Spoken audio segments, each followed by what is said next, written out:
However, now Labor's social services spokeswoman is claiming that the federal government is planning changes that would effectively reduce the payment for people who've just lost their jobs. Linda Burney was in our Bundaberg studios earlier today. The change that I'm most concerned about is a change to what's called the liquid assets test. So basically what that is say, for example, you're a worker who's 45, 55, you get retrenched or your industry closes down. And we've seen a lot of that, particularly with the car industry and some industries in agriculture. You might get a $40,000 redundancy package. And at the moment, you have to wait 13 weeks if you're in that situation before you can register with Centrelink to go on to Newstart. The government wants to double that wait time to 26 weeks, and it also wants to change the amount of money. So what it really means is that you have to run down all your money that you might have got from a redundancy payment before you can actually qualify for Centrelink. That's 6 months, and it's very difficult to live on $36,000 if you're a couple, or $18,000, particularly if you've got to retrain. You might have to move, you might have to, put new tyres on the car, your white goods might blow up, and I just think that's unfair. I would also imagine, depending on where you're at in your life cycle and job cycle, it could take a lot longer than 6 months. So what should be a little nest egg becomes your day-to-day living when it comes to that redundancy package.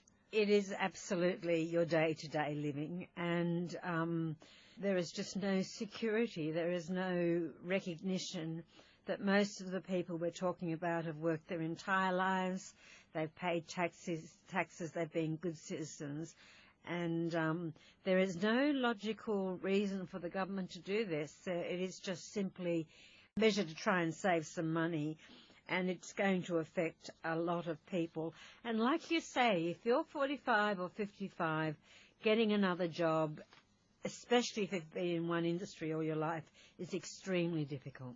You've pointed to a Senate estimates investigation finding that this would affect around about 10,000 people a year here in Australia. How much money would that save the Commonwealth? I'm not quite sure how much it would save the Commonwealth. That would be a question, we'd need to put to them. But I would suspect it would be in the millions of dollars. But in essence, you've got to be able to justify why you would double the waiting time.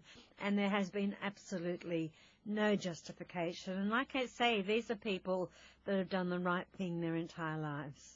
Given the expense Australia's currently facing with things like recovery from bushfires, do you think we do need to be looking at ways to cut government expenditure? No, I do not. I think this is a time when government should be spending money. This is quite separate to the liquid assets waiting time, but the government announced, and it's just taking effect now, including here in Maroochydore, Hervey Bay, $9 million cuts to emergency relief now.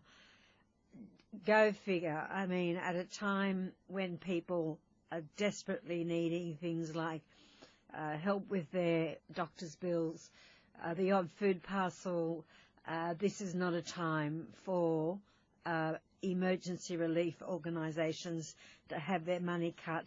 And there is at least 2 or 3 organisations in this part of the world who will get less money this financial year. Bringing it back just briefly to the assets, the liquid assets and savings issue, what sort of impact, if this was to go ahead, how do you feel that's going to impact the economy more broadly, as well as those individuals that would be dealing with the scenario?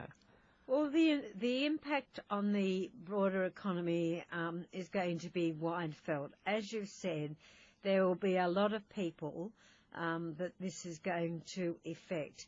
And these are people who want to get a job, but they are going to find it difficult because of their age and perhaps their skills base.